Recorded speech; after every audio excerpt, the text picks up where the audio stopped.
She arrived in a crisp cream blazer, smiling like the cameras were her allies. But by the end of the hour, that smile would be long gone, replaced by fire, fury, and the sound of a studio chair being shoved back on live television. No one at Loose Women expected the Duchess of Sussex to lose her composure. No one expected Denise Welch to hold her ground. And certainly no one expected what Meghan said in the final minutes of the segment. This wasn't daytime TV. It was a public reckoning waiting to ignite. The set of Loose Women shimmered with soft lights and the buzz of anticipation. ITV had pulled off a major booking coup. Meghan Markle, the Duchess of Sussex herself, was set to appear for a warm and candid chat. The producers promised a balanced, respectful conversation. But everyone in the building knew when Meghan stepped onto that soundstage, the stakes would shift. Ruth Langsford, ever the gracious host, welcomed the audience with practiced ease. Good afternoon, everyone. We have a very special guest joining us today. She's a mother, a philanthropist, an advocate, and of course, royalty. Please welcome Meghan, the Duchess of Sussex. Applause erupted. Meghan entered with confident steps, waving lightly to the crowd. She wore an ivory blazer over soft beige trousers, hair pinned back in a classic low bun. She nodded at Ruth, then took her seat between panelists Denise Welch, Kay Adams, and Janet Street Porter. "Thank you so much for having me," Meghan added smoothly, her voice velvet and camera-trained. "It's wonderful to be here back in the UK, even if just briefly." Ruth smiled as if aware of the thin ice beneath her guest's words. "We're thrilled to have you. I know your schedule is packed, so we really appreciate your time." The first few minutes were light. Meghan discussed her children's book, her foundation's latest campaign for girls' education, and the importance of kindness in media narratives. She spoke in polished sentences, pivoting effortlessly from topic to topic. The audience listened, intrigued if not yet stirred. Then Ruth, with a barely perceptible shift in tone, gestured to the panel. "Let's open up the conversation a bit. Denise, I believe you had a question?" Denise Welch sat forward, professional and composed. "Yes, thank you, Ruth. Meghan, you've spoken in many interviews about how difficult your time was within the royal family, and I believe those struggles. But some viewers might wonder, when it comes to difficult situations, such as your time on Suits or certain high-profile friendships ending, does there ever come a time when you consider maybe the environment wasn't always the problem?" A polite version of the question everyone was too scared to ask. Meghan's eyes didn't blink. "Denise," she began with a saccharine edge, "I came here to talk about my current work, not to relive old narratives. I think I've already addressed that, quite publicly, in fact." Denise gave a soft nod. "Of course, but I do think people are interested in understanding how those experiences shaped your journey. Not just what happened, but your perspective on it all now." "Perspective," Meghan echoed, her jaw tightening ever so slightly. "That's an interesting word coming from you." Denise didn't flinch. There was a brief pause. Janet shifted in her chair. Kay glanced sideways at Ruth. "Well," Ruth cut in, smiling nervously, "why don't we talk about your podcast, Meghan? You've featured some incredible women, Mariah Carey, Serena Williams." But Meghan had pivoted back. "You know, Denise," she said, "you've made quite a career of critiquing women in the public eye. It must be nice sitting there and judging others from a comfortable chair." Denise blinked. "I'm not judging, Meghan. I'm asking questions." "And I'm answering," Meghan snapped back. "Just maybe not the way you expected." The audience shifted in their seats. Kay attempted to mediate. "Perhaps we can touch on something a little lighter. How has returning to the UK felt this time?" Meghan smiled tightly. "Well, it's not like I was rolling out a welcome mat, but it's fine. I'm used to walking into rooms where I'm not entirely wanted." The studio grew still. Ruth looked down at her cue cards. "Let's talk about Harry," Janet said, clearly trying to bring the conversation somewhere human. "How is he doing? Does he miss home?" Meghan turned her head slowly. "Harry's doing just fine, thank you. He has a real family now, one that sees him." The temperature dropped several degrees.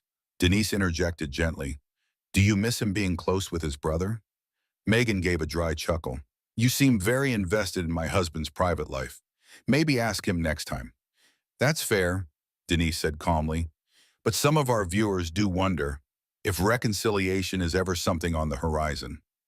I'm not here to stage a family reunion, Meghan replied, her tone sharp. I'm here because your producers begged my team for months. Kay cleared her throat. Janet shifted again. Ruth forced a smile. We're very glad you're here, Meghan. Let's move on to something I know you're passionate about, your mental health initiatives. But the spark had already ignited. Meghan crossed her legs, leaned back in her chair like royalty bored of court, and muttered, let's just see how far we get before the next interrogation. The segment ended with an awkward cut to commercial. Behind the scenes, producers scrambled.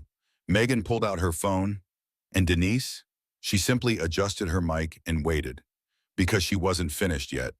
The air in the Loose Women's studio had taken on a charge. After Meghan's icy remarks and passive-aggressive deflection, most of the panel remained quiet, uncertain whether to push forward or let the Duchess unravel on her own. But Denise Welch was never one to shy away. She cleared her throat gently, her voice calm but firm. Meghan, I just want to understand something. You've spoken about privacy many times, but at the same time, you've done documentaries, interviews, and written books. Some people feel there's a contradiction there. How would you respond to that? Meghan tilted her head slightly, a smirk playing on her lips. Ah, the classic, you said you wanted privacy but you're on Netflix argument, she said, her voice drenched in condescension. Well, Denise, wanting privacy doesn't mean becoming invisible. It means controlling your narrative. Maybe that's a bit too complex for some people to grasp. The studio collectively gasped.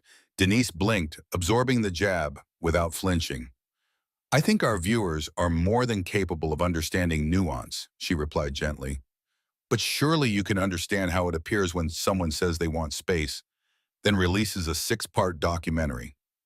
Meghan scoffed. Are we seriously still doing this?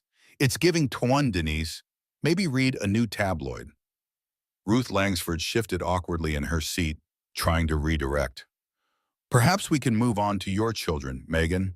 How are Archie and Lilibet adjusting to life outside the royal spotlight? But Meghan wasn't letting go. No, Ruth, I think we should stick with Denise's tabloid obsession, she said, her tone growing more mocking. Maybe she's hoping this will make it into the headlines tomorrow. Denise let out a quiet breath, trying to stay grounded. I'm not looking for headlines, I'm looking for honesty. That's what our audience values.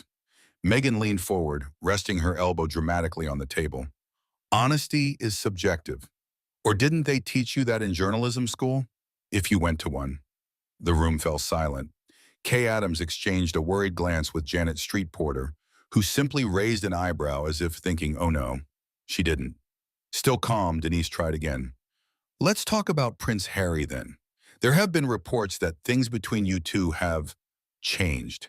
That he's been seen more in the UK lately without you. Is everything all right between you two? Meghan's smile froze. She looked directly at Denise, her voice dropping to an icy whisper. That's none of your business. Denise nodded respectfully. Of course I understand, but you have shared so much publicly before. People are curious, and you've made your relationship a central part of your narrative. Meghan crossed her arms tightly. Well, maybe I've learned my lesson. Just because I opened a window doesn't mean I gave you permission to break down the door. Are you two still together? Denise asked softly, choosing her words with surgical precision. That's all I asked. Meghan's jaw tightened. He's doing what he needs to do. I'm doing what I need to do. We're both adults. That's how healthy people function. But again, thank you for your concern. It was a carefully curated answer, but the tension in her face betrayed more than her words allowed. Ruth stepped in once more. All right, perhaps it's time to focus on your recent work in Rwanda. But Meghan shot back immediately. No, let's finish this little interrogation first. I wouldn't want Denise to feel like she left any meat on the bone. Denise leaned back, her hands gently folded in her lap. I'm not interrogating you, Meghan. I'm trying to understand the inconsistencies. That's part of journalism. Meghan laughed dryly. This is not a courtroom, Denise. You're not cross-examining me on the witness stand. Maybe relax a little. Try being supportive of another woman for once. That hit deep. The studio audience shifted uncomfortably. The tension had moved past awkward. It was now seeping into every word, every pause, every glance. But Denise was a professional. Support doesn't mean blind agreement. Women can hold each other accountable too. Oh, spare me the girl power lecture, Meghan snapped. You've made your career off criticizing other women from that chair. So forgive me if I don't accept your solidarity. Ruth tried again. Let's move to your foundation's work on maternal health, Meghan. But Meghan was laser-focused now, unable or unwilling to let go. No, I'm curious, Denise. Since you seem to know so much about my marriage, about my life, why don't you tell the audience what it's like being in my shoes? What it's like being dragged across continents by royal protocol and then dumped by the same public you tried to help? Denise raised her eyebrows. I never claimed to know what your life is like. But you chose public life. You chose to tell your story, and that means others will respond to it. Not always the way you like. Meghan sneered. Thank you for the lecture. Should I kneel now or wait until you hand me a copy of your autobiography? The mood in the room soured. Even Kay Adams looked like she was silently pleading for someone to step in. Still, Denise continued, softly, respectfully. When you spoke with Oprah, you said your mental health was at risk. That was powerful. It resonated with so many women. But when those same women see you lashing out like this, dismissing questions with sarcasm, it confuses them. That's all I'm saying. Meghan's eyes narrowed. You don't get to police my trauma expression. If I'm fiery, it's because I've been burned. And I'm not here to play nice so you feel comfortable. Ruth gently tried again. Perhaps just a short break. Let's cool off and come back to... But Meghan stood up slightly in her seat, not fully rising but making her dominance felt. I'm perfectly fine, Ruth. I just didn't come here to be picked apart by someone who still thinks wearing Union Jack earrings makes her a patriot. The audience let out a collective, oof. Denise pursed her lips, clearly stung, but refusing to lash back. Look, Meghan, I don't hate you. I don't even dislike you. But I think you've built a world where only your pain matters, where everyone else is just an antagonist in your story. Meghan slowly stood now, for real this time. She wasn't leaving yet, but the posture said it all. To everyone watching, she said with a cold smile, this is what happens when you speak your truth in Britain. You get mocked, minimized, and turned into the punchline of your own trauma. Then staring directly at Denise, she whispered, and they wonder why I left. The studio lights seemed to burn hotter. Meghan Markle remained standing beside her chair, her expression tight and defiant, arms crossed like a wall no one was allowed to climb. She hadn't left yet, but everyone could feel she was one spark away from walking off the set entirely. Denise Welch sat frozen, her hands still folded gently in front of her, every muscle in her body visibly working to restrain something far more volatile. Her lips were tight, but her eyes burned with calm fire. Ruth Langsford tried to rescue the show. Meghan, perhaps we can shift the conversation to your philanthropic work. The Archewell Foundation, your recent initiative on women's access to education. That's something our audience would love to hear about. Meghan didn't look at Ruth. Her gaze remained locked on Denise. Funny, she said with a smirk. You didn't want to talk about that before. You were all quite busy dissecting my marriage and mental health. But now we're suddenly interested in philanthropy? How convenient. Denise inhaled slowly. Kay Adams broke the silence. I don't think anyone here is trying to corner you, Meghan. We just wanted a conversation. Oh, please, Meghan snapped.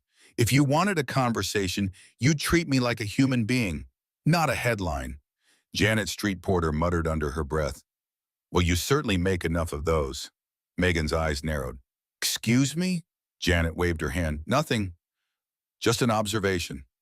Denise finally lifted her chin, her voice smooth but cutting. You know, Meghan, you walked in here asking to be heard. And for the last 20 minutes, that's all we've done. We've listened, even when you dismissed it, mocked us, and questioned our intelligence. At what point does it become clear this isn't a conversation? It's a monologue. The audience reacted with a soft wave of gasps and murmurs. Meghan stepped forward, slowly, each heel click, punctuating her fury.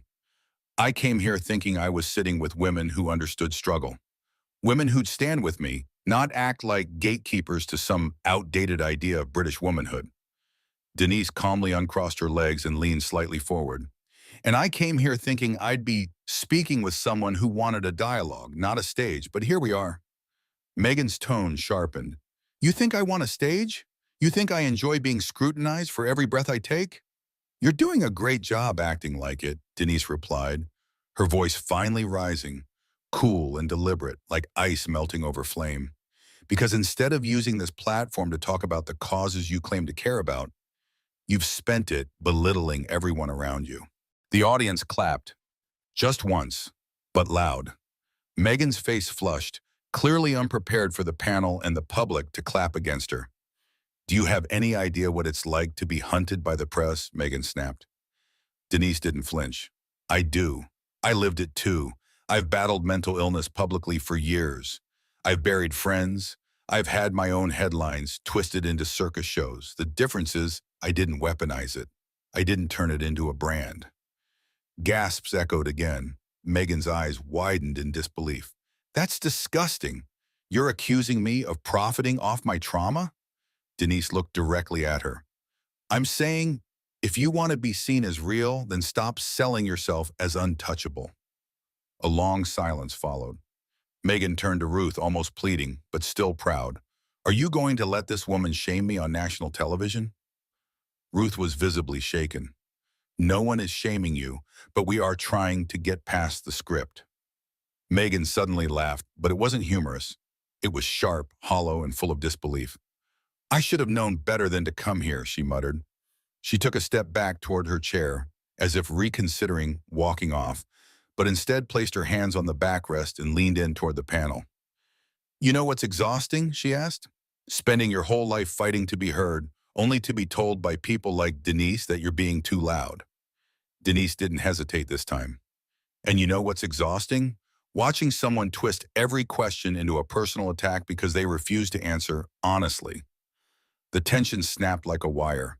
Meghan took one slow step forward and stared down the panel.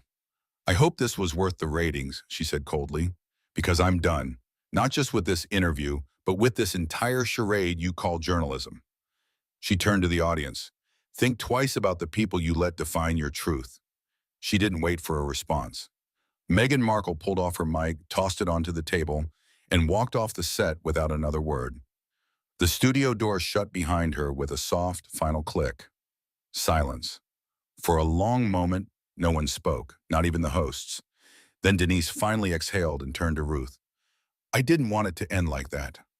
Ruth nodded gently. None of us did. The studio air was thick. You could cut the tension with a knife. Meghan Markle stood in the center of the loose women's set, her breath short, her hands clenched into tight, trembling fists. The entire room seemed to hold its breath. Even the cameramen had stopped moving. Denise Welch, still seated, her posture straight and composed, met Meghan's glare with a calmness that only years of media warfare could teach. Her voice, low but firm, sliced through the silence. Meghan, she said carefully, if this is so unbearable, if every question feels like an attack, then maybe this platform isn't for you. That was it. The fuse. Meghan's eyes flared. So now you're telling me to leave? Really? Is this what journalism is now? Pushing people until they break just to get a viral clip? Denise stood slowly, her palms open. No, I'm telling you that if you're not willing to have an honest conversation without turning every question into an insult, then maybe this discussion has run its course. Ruth Langsford's voice came through weakly. Perhaps we should just take a breath and... No, Meghan cut in, eyes wide and voice sharp. She's been attacking me from the start, playing innocent while throwing daggers. You act like I'm paranoid, like I can't handle questions, but what you're doing is gaslighting. Denise didn't flinch. What I'm doing is holding you to the same standard every public figure is held to. I'm not calling you names. I'm not shouting. I'm not storming off. Meghan laughed, harsh, humorless. Oh, please, don't pretend to be the victim here, Denise. You're the one who ambushed me.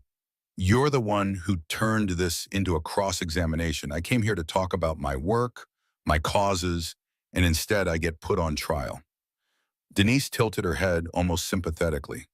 Then maybe you should have made that clear before coming onto a panel show. We ask questions here. It's what we do. I've done dozens of interviews, Meghan snapped, and no one has ever treated me with this level of condescension. You don't want answers. You want headlines. You want another angry Meghan moment to fuel your toxic media cycle. Denise inhaled sharply, then said what nobody expected. Then leave, Meghan. If you believe you're being mistreated, if you truly think you're being abused here, then go. The words landed like a slap. Meghan stared at her, stunned.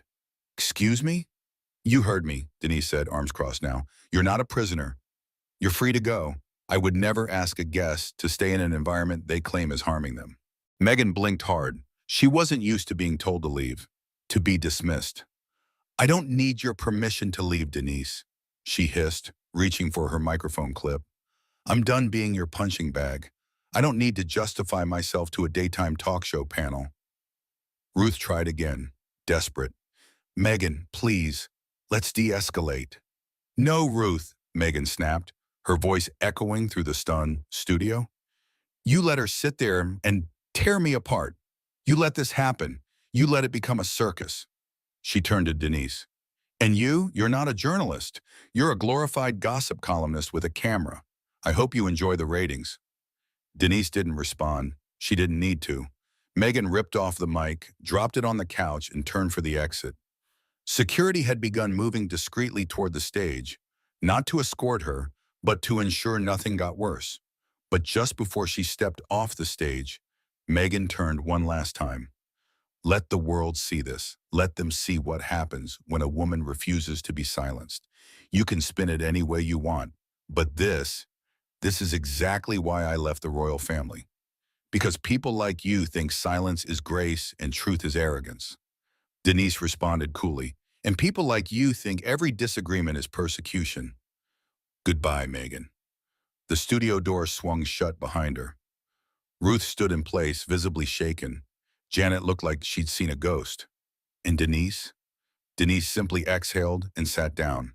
After a moment of stunned silence, Ruth cleared her throat. We'll be back after the break. The cameras faded to black. What just happened on Loose Women will go down as one of the most explosive daytime moments in British television history. A royal guest storming off. A panelist refusing to back down. And viewers everywhere asking the same question. Who was really in the right? Was Denise Welch pushing too hard? Or was Meghan Markle unwilling to be challenged? Let us know what you think in the comments. And if you want more bold stories like this, celebrity confrontations, raw moments, and real talk, make sure to subscribe and turn on notifications.